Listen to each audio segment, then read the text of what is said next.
Good morning and welcome to our last week of regular classes.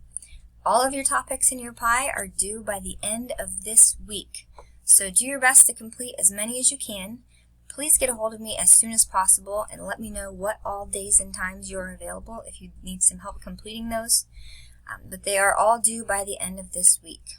Now next week, your final exam is due by Wednesday night.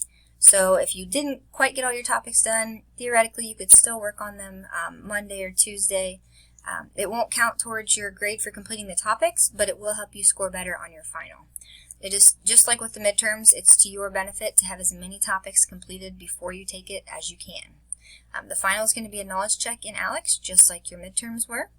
And again, that is due on Wednesday night. So come the end of this week, next Monday, I will go ahead and assign that final to everyone, whether you've completed all of your topics or not, and then you have until the end of Wednesday night to take that final exam.